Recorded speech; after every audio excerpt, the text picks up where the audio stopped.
Hello, and welcome to the Quiet and Strong podcast, especially for introverts. I'm your host, David Hall, and the creator of quietandstrong.com. This is a weekly podcast dedicated to understanding the strengths and needs of introverts. Introversion is not something to fix, but to be embraced. Normally, we will air each episode on a Monday. Be sure to subscribe on your favorite platform. So yesterday I was running an errand, and the night before there had been a terrible storm. And there was a lot of trees, around that were uprooted. And I hated to see that damage, big trees, little trees. And at the same time, I was very relieved that we didn't have anything bad happen at our house, right? And so the next night, we were home watching TV, and the storm came back. Heavy winds, thunder, lightning. And of course, I started to worry. What if we have damage this time? What if? I definitely spend too much time on what if and worry. I think introverts may worry more than extroverts. Worry exists in our mind, and as introverts, we spend more of our time there. However, all introverts are not the same. And I definitely think that there's not one level of worry.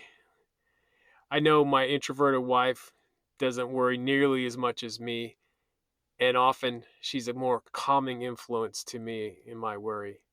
Maybe you're like my wife and you can help someone else eliminate or reduce their worry. Otherwise, if you're more of a worrier like me, I'm hoping that you find some help in this episode today. Of course, some worry is normal and needed as human beings. It's the excessive worry that I'm working to free myself from. As an introvert, I think, and I think a lot.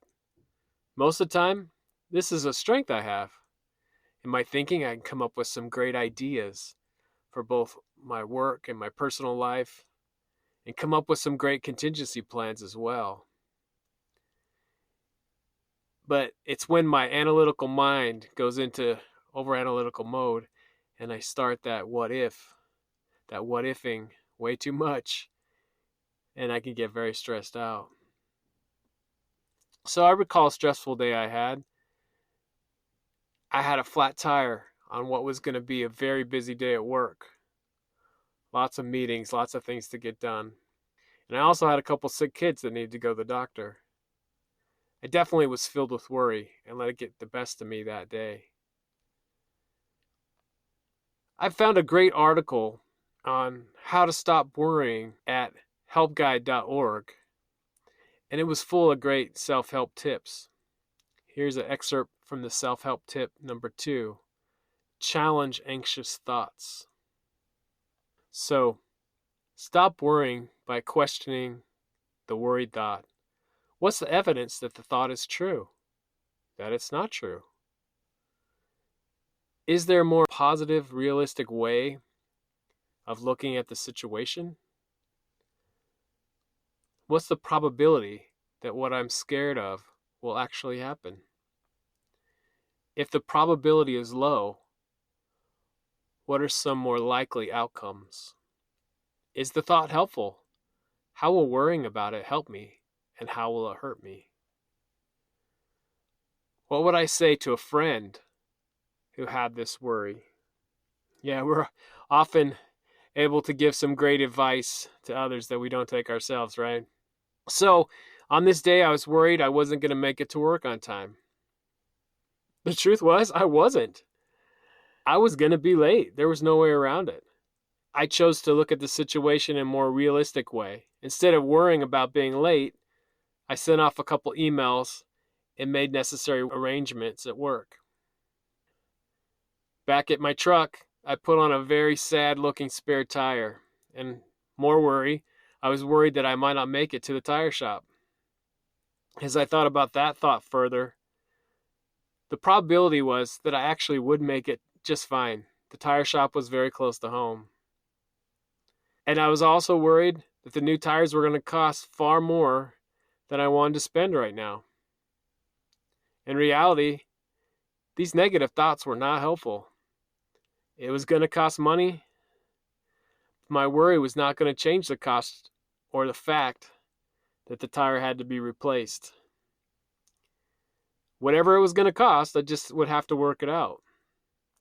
So in this situation, I was able to change my thoughts, and everything worked out just fine. I got a couple new tires.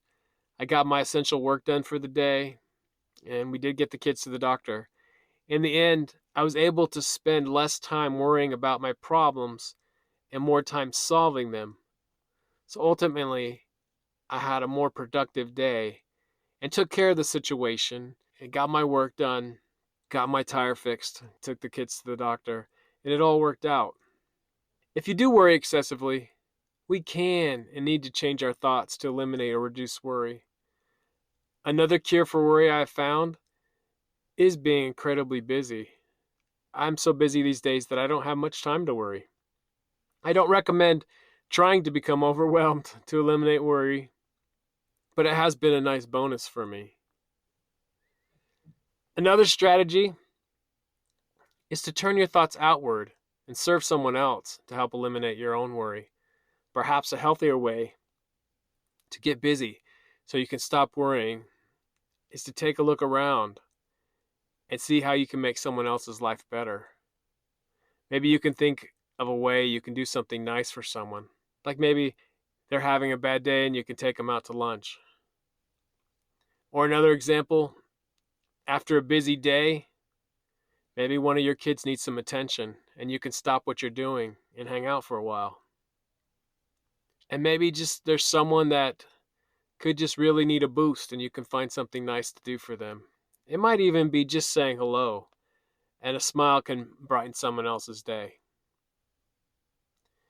If we're thinking about someone else just a little bit more, we can spend less time thinking about ourselves. Try and turn your thoughts outward sometimes to be of service to someone and see if the worry goes away. I've done my fair share of worry over the years. What if I say the wrong thing? Did I leave the iron on? Did I lock the door? I also like Dale Carnegie's advice in his classic book, How to Stop Worrying and Start Living.